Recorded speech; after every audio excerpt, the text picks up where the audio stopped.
Hello every one, psychology ഡയറീസിലേക്ക് സ്വാഗതം. ഞാൻ Ameena Sithara, clinical സൈക്കോളജിസ്റ്റാണ്.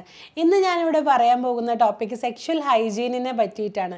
എല്ലാവരും ചോദിക്കാറുണ്ട്, മാഡം എങ്ങനെയാണ് ഭംഗി വെക്കുക, എങ്ങനെയാണ് സ്കിന്നിലെ സ്മെല്ല് പോവുക, എങ്ങനെയാണ് സെക്ഷൽ ലൈഫിൽ ഇങ്ങനെ വേർപ്പിൻ്റെ നാറ്റമില്ലാതൊക്കെ എങ്ങനെയാണ് ചെയ്യുക, അറുപ്പാവില്ലേ എന്നൊക്കെ ഉള്ളത് ഒരുപാട് പേര് ചോദിക്കാറുണ്ട്. അപ്പോൾ നിങ്ങളെല്ലാവരും മനസ്സിലാക്കേണ്ട ഒരു കാര്യം എന്താ വെച്ചാൽ, ഈ സ്ട്രെസ്സും സ്കിന്നും അല്ലെങ്കിൽ സ്ട്രെസ്സും നമ്മുടെ മുടിയും ഒക്കെ തമ്മിൽ നല്ല ബന്ധമുണ്ട്. ഈ സോറിയാസിസ് ഒക്കെ പോലത്തെ അസുഖങ്ങൾ കേട്ടിട്ടില്ലേ?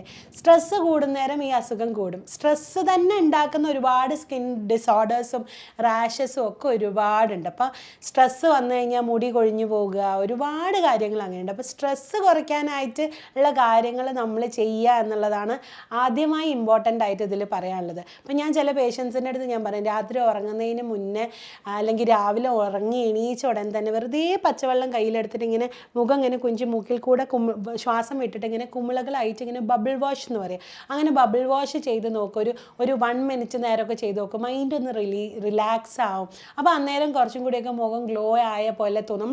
നമ്മൾ ഈ ചൂടാവുന്ന സമയത്ത് നമ്മൾ മുഖം ഭയങ്കരമായി നമ്മളെ കണ്ണൊക്കെ ചുവന്ന് അല്ലെങ്കിൽ നമ്മുടെ സ്കിന്നൊക്കെ റോസ് കളറായി നമ്മൾ ശരിക്കും പേടിച്ച് പോയി കഴിഞ്ഞാൽ ആകെ കൂടെ റെഡ് കളറായി നിങ്ങൾ കണ്ടിട്ടില്ലേ? അപ്പോൾ നമ്മുടെ ടെൻഷൻ തന്നെ നമ്മുടെ മനസ്സ് നമ്മുടെ ഇപ്പോൾ സെക്ഷൽ ടൈമിൽ നമ്മൾ പെർഫോമൻസ് ആങ്സൈറ്റി ഉണ്ടെങ്കിൽ സ്കിന്നൊക്കെ ഭയങ്കര ലൂസായി പോവുക, അല്ലെങ്കിൽ സ്കിന്നൊക്കെ ഭയങ്കര ടൈറ്റായി പോവുക, അല്ലെങ്കിൽ സ്കിന്നൊക്കെ ഡാർക്കായ പോലെ ഡാർക്ക് ഷെയ്ഡ് അടിച്ച പോലെ ചൂട് കൂടിയിട്ട് ഡ്രൈ ആവുക, മുരിമുരികൾ വരിക, ഇതൊക്കെ ഒരുപാട് സ്ഥലത്ത് കണ്ടിട്ടുള്ളതാണ്. അപ്പോൾ സെക്ഷൽ ഹൈജീൻ ഇമ്പോർട്ടൻ്റ് ആണ്. നമ്മൾ ചില ആൾക്കാരൊക്കെ ചോദിക്കും, എങ്ങനെ അടിപൊളിയായിട്ട് ഒരു സെലിബ്രിറ്റീസിനൊക്കെ പോലെ എങ്ങനെ ഭംഗിയായി അങ്ങനെ ഒരു ബോഡിയൊക്കെ എങ്ങനെ മെയിൻറ്റെയിൻ ചെയ്യുക? അവരുടെ മുഖം മാത്രമല്ലല്ലോ, കൈയും കാലും, അല്ലെങ്കിൽ ചില സിനിമയിലൊക്കെ കണ്ടിട്ടുണ്ട് ആ ഒരു ഏരിയാസൊക്കെ ഭയങ്കര വെളുത്തായിരിക്കണം, നമ്മുടെ എന്താ അങ്ങനെ സ്മെല്ല് വരണേന്നൊക്കെ. അപ്പോൾ ഇതിന് ഫസ്റ്റായിട്ട് പറയാനുള്ള സാധനം നമ്മുടെ മൈൻഡ് സെറ്റാണ്.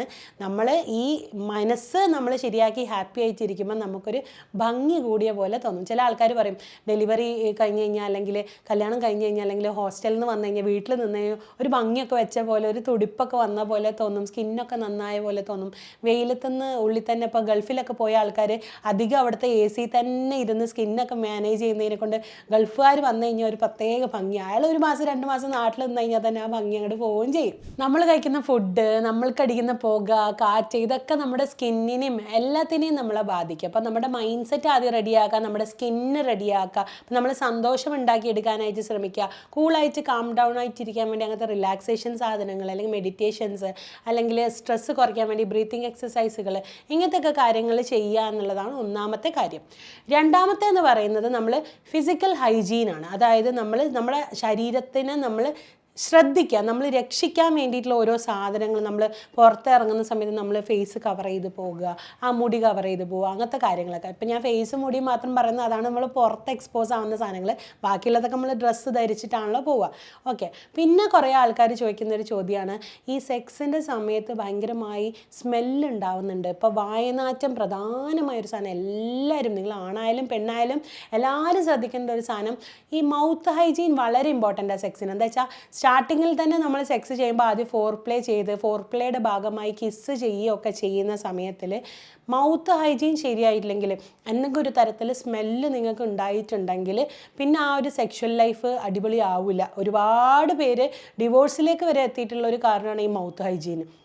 പല്ല് തേക്കുന്നത് തൊട്ട് നാവ് പഠിക്കുന്നത് തൊട്ടിട്ട് മൗത്ത് വാഷ് യൂസ് ചെയ്ത് കഴിഞ്ഞതിന് ശേഷം സെക്സിന് സ്റ്റാർട്ട് ചെയ്യില്ല, കുളിച്ചിട്ട് സെക്സ് സ്റ്റാർട്ട് ചെയ്യുന്നത് തൊട്ടിട്ട് ഒരുപാട് സാധനങ്ങൾ. ഇപ്പോൾ സെക്സിന് മുമ്പും ശേഷവും മാക്സിമം കുളിക്കാനായിട്ട് ശ്രമിക്കുക. പിന്നെ നമ്മുടെ കക്ഷത്തിലെ പോലത്തെ നമ്മളെ ഇടുങ്ങിയ സ്ഥലങ്ങളിലുള്ള രോമങ്ങളിലൊക്കെ വരുന്ന അല്ലെങ്കിൽ സ്വെറ്റുകൾ, അല്ലെങ്കിൽ പ്രത്യേകിച്ച് സ്ത്രീകളും പുരുഷന്മാരൊക്കെ പുറത്തൊക്കെ ഇപ്പോൾ നമ്മൾ ഓഫീസുകളിൽ അല്ലെങ്കിൽ അതേപോലത്തെ പുറത്ത് മോളിൽ എവിടെയെങ്കിലും പോയി നമ്മൾ പിന്നെ ബാത്റൂമിൽ പോയി മൂത്രം ഒഴിച്ചൊക്കെ വന്നു കഴിഞ്ഞ് കഴിഞ്ഞാൽ നമ്മൾ തുടയ്ക്കാതെ ആ ഭാഗങ്ങളൊക്കെ ടിഷ്യൂ കൊണ്ട് നമ്മൾ തുടയ്ക്കാണ്ട് അങ്ങനെ തന്നെ ഇന്നർവെയറൊക്കെ ഇട്ട് പോയി ആ ഒരു ഈർപ്പം അല്ലെങ്കിൽ നമ്മുടെ വേർപ്പിൻ്റെ ഈർപ്പം കൊണ്ട് നമ്മുടെ യോനിയുടെ ഇടുങ്ങിയ ഭാഗങ്ങളിലൊക്കെ ചൂട് ഉണ്ടാവുകയും അവിടെ ആ ഒരു ചൂടിനെ കാരണം കൊണ്ട് അവിടുത്തെ കളറ് മാറി കുറച്ച് കറുപ്പ് കളറാവുകയും ഷെയ്ഡിൽ വ്യത്യാസം വരികയും ചെയ്യും. അപ്പോൾ ചില ആൾക്കാരൊക്കെ പറയും, ഈ വീഡിയോസിലൊക്കെ കാണുന്ന ആൾക്കാരുടെ തുടഭാഗവും അവിടെയൊക്കെ എന്തൊരു കക്ഷമൊക്കെ ഭയങ്കര കളറാണ്. ഇത് നമ്മൾ ശരിക്കും ശ്രദ്ധിക്കാത്തതുകൊണ്ടാണ് ഒരു 80%. ഇപ്പം ഇന്ത്യക്കാരെ സംബന്ധിച്ച് ഇവിടെ ചൂടൊക്കെ ഉള്ള ഏരിയകളിലൊക്കെ ആകുമ്പോൾ, കടലിൻ്റെ അടുത്തേക്കൊക്കെ ആകുമ്പോൾ ഹ്യൂമിഡിറ്റി കൂടുമ്പോൾ വേർപ്പിൻ്റെ ഇഷ്യൂസിനെ കൊണ്ട് ഒരുപാട് സ്ഥലങ്ങളിൽ അങ്ങനെ ഉണ്ടാവും.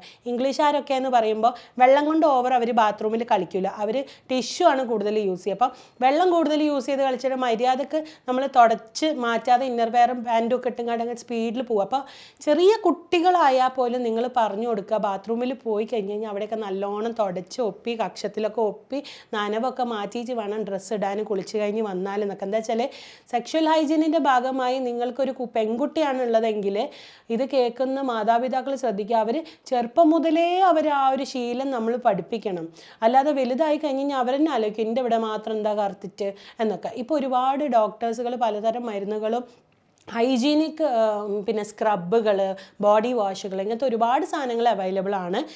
എല്ലാവരും പൈസ ചിലവാക്കി ഒരുപാട് ഇതിനു വേണ്ടി കഷ്ടപ്പെടണം എന്നല്ല. പണ്ട് കാലത്തൊക്കെ ഈ പയറുപൊടിയൊക്കെ പോലത്തെ, അല്ലെങ്കിൽ മുൽത്താണിമെട്ടി, അല്ലെങ്കിൽ അങ്ങനത്തെ കസ്തൂരി മഞ്ഞളൊക്കെ പോലത്തെ ഒരുപാട് സാധനങ്ങൾ മേത്ത് തേച്ച് കുളിക്കുകയും തലയിലിടുകയും ഒക്കെ ചെയ്യുന്ന കാലത്ത് നിന്ന് ഇപ്പോഴത്തെ ആൾക്കാർക്ക് അതൊന്നും ചെയ്യാനായിട്ട് വയ്യ, മടിയാണ്, ഒരുപാട് അവൈലബിലിറ്റി കുറഞ്ഞിട്ടുണ്ട്. അപ്പോൾ ഇങ്ങനത്തെ ക്രീംസും സാധനങ്ങളൊക്കെ നിങ്ങൾക്ക് ബഡ്ജറ്റ് ഫ്രണ്ട്ലി ആയിട്ട് തോന്നുകയാണെങ്കിൽ നിങ്ങൾ അതൊക്കെ യൂസ് ചെയ്യുക. പിന്നെ ബോഡി സ്ക്രബ്, ചില ഹെയർ ഉള്ള സ്ഥലങ്ങളിൽ സാധാ ബോഡി വാഷ് യൂസ് ചെയ്ത് കഴിഞ്ഞ് കഴിഞ്ഞാൽ ചിലപ്പോൾ സ്മെല്ല് പോവില്ല. നിങ്ങൾ എത്ര സോപ്പിട്ട് കഴുകി കഴിഞ്ഞാലും ആ ഭാഗങ്ങളിലൊക്കെ സ്മെല്ലുണ്ടാവും. അപ്പോൾ സ്ക്രബ് പോലത്തെ സാധനങ്ങൾ, ഇൻറ്റിമേറ്റ് വാഷുകൾ, അത് ഡ്രൈ ആക്കാത്ത തരത്തിൽ, ചില ഇൻറ്റിമേറ്റ് വാഷിന് pH വാല്യൂവിൻ്റെ വ്യത്യാസം കൊണ്ടേ ഭയങ്കര ഡ്രൈ ആക്കുന്നു. അപ്പോൾ ഡ്രൈ ആക്കാത്ത മോയ്സ്ചറൈസേഴ്സ് യൂസ് ചെയ്യുക. ഡെയിലി ഒരു ഹാബിറ്റ് ആക്കണം. നിങ്ങൾ കിടക്കുന്നതിന് മുന്നേ മുടിയൊക്കെ വാരി കഴിഞ്ഞതിൻ്റെ ശേഷം മേലും കയ്യും ഒക്കെ ഫുള്ള് വൃത്തിയായിട്ട് നമ്മൾ എന്തെങ്കിലുമൊക്കെ തേച്ച് പിടിച്ച് ഒരു ഭംഗിയിൽ കിടക്കാനായി നമ്മളെ ശരീരത്തിനോട് കാണിക്കുന്ന ഒരു റെസ്പെക്റ്റ് ആണത്. അപ്പോൾ ഈ ഒരു തരത്തിൽ ശരീരം മാറ്റി, അല്ലെങ്കിൽ ഒരു ദിവസം തന്നെ എല്ലാ ദിവസവും ഒരേ നൈറ്റ് തന്നെ ഇടുക. വർക്ക് കഴിഞ്ഞ് വന്നു കഴിഞ്ഞാൽ അതേ നൈറ്റ് തന്നെ ഒരു 5-6 ദിവസം ഇടുക. കല്യാണം കഴിഞ്ഞ് കഴിഞ്ഞാൽ നിങ്ങൾ അങ്ങനെ ചെയ്യരുത്. ഇപ്പോൾ ഹസ്ബൻഡുമാരായാലും തന്നെ ഡ്രസ്സൊക്കെ മാറ്റി സ്പെഷ്യലായി അതിന് വേണ്ടിയിട്ട് ഉറങ്ങുന്ന സമയത്തുള്ള വൃത്തിയിലുള്ള വസ്ത്രം ധരിക്കുക. രാവിലെയും വൈകിട്ടും മേല് കഴുകാനായിട്ട് ശ്രമിക്കുക.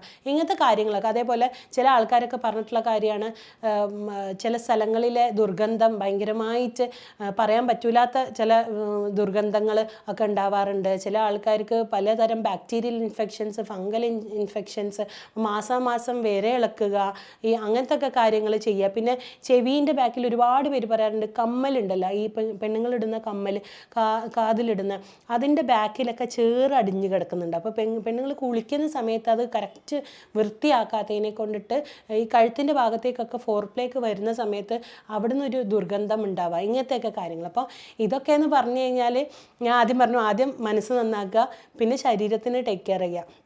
ചെറുപ്പം മുതലേ ശരീരത്തിന് ടേക്ക് കെയർ. അപ്പോൾ ശരീരത്തിന് ടേക്ക് കെയർ ചെയ്തിട്ടുണ്ട് എന്നുണ്ടെങ്കിൽ, നല്ല രീതിയിൽ നിങ്ങൾ കൊണ്ടു നടന്നിട്ടുണ്ട് എന്നുണ്ടെങ്കിൽ നിങ്ങൾക്ക് ഇത്തരത്തിലുള്ള കാര്യങ്ങൾ ശരിയാക്കി എടുക്കാൻ പറ്റും. പിന്നെ ചില ഏരിയാസിലേക്കൊക്കെയുള്ള കറുപ്പ് ഷെയ്ഡുകൾ അല്ലെങ്കിൽ അങ്ങനത്തെ എന്തെങ്കിലും സാധനങ്ങൾ ഭയങ്കര ഭയങ്കര സ്മെല്ലുള്ളെങ്കിൽ നിങ്ങൾക്ക് അത് മാറ്റാൻ വേണ്ടിയിട്ടുള്ള മോയ്സ്ചറൈസേഴ്സ്, ക്രീംസൊക്കെ ഡെർമറ്റോളജിസ്റ്റിൻ്റെ അടുത്ത് പോയിട്ടുണ്ടെങ്കിൽ, നമ്മുടെയൊക്കെ സുഹൃത്തുക്കൾ ഡെർമറ്റോളജിസ്റ്റുകളുണ്ട്, അവരുടെ അടുത്തേക്കൊക്കെ നമ്മൾ പേഷ്യൻസിനെ വിടാറുമുണ്ട് നമ്മുടെ അബ്സല്യൂട്ട് മൈൻഡ് ക്ലിനിക്കിൽ. അപ്പോൾ അങ്ങനത്തെ കാര്യങ്ങൾ എന്തെങ്കിലും ഉണ്ടെങ്കിൽ അങ്ങനെ പോയി നിങ്ങൾ കാണിച്ചിട്ട് അതിനുള്ള പരിഹാരം കൂടി നിങ്ങൾ തേടുക. സെക്ഷൽ ഹൈജീനിന്, സെക്ഷൽ ഹൈജീന്, സെക്സിൻ്റെ ക്ലീനായി ബോഡിയും കാര്യങ്ങളൊക്കെ നല്ല ഭംഗിയിൽ വെക്കുക, നമ്മൾ ശരീരം ശ്രദ്ധിക്കുക എന്നൊക്കെ ഉള്ളത്. നമ്മുടെ വെയിറ്റ് ശ്രദ്ധിക്കുക. വെയിറ്റ് എന്ന് പറഞ്ഞു കഴിഞ്ഞാൽ നിങ്ങളങ്ങനെ ഉരുണ്ട് തടിക്കുന്നതല്ല, അവിടെ ഇങ്ങനെ തൂങ്ങി ഇറച്ചിയ പോലത്തെ നിൽക്കുന്ന കുറേ പ്രകൃതം ഉണ്ടല്ലോ, കൊടവയറ്, ഇങ്ങനത്തെ സാധനങ്ങൾ ആണായാലും പെണ്ണായാലും സെക്ഷൽ ഹൈജീനെ ബാധിക്കും, എന്തായാലും അത് ബാധിക്കും. അപ്പം മാക്സിമം നമ്മളെ കൊണ്ട് പറ്റാത്ത സാധനങ്ങളൊക്കെ പോട്ടെ, നമ്മളെ കൊണ്ട് പറ്റുന്ന പോലെ നമ്മൾ ഹെൽത്തി ആയിട്ടിരിക്കാനായിട്ട് ശ്രമിക്കുക. അപ്പം ഇന്നത്തെ ടോപ്പിക് എല്ലാവർക്കും ഇഷ്ടമായി എന്ന് വിചാരിക്കുന്നു. നിങ്ങൾക്ക് എല്ലാവർക്കും ഇത് ഉപകാരപ്രദമാവട്ടെ. അടുത്തൊരാഴ്ച പുതിയൊരു വീഡിയോയുമായി നമുക്ക് വീണ്ടും കാണാം.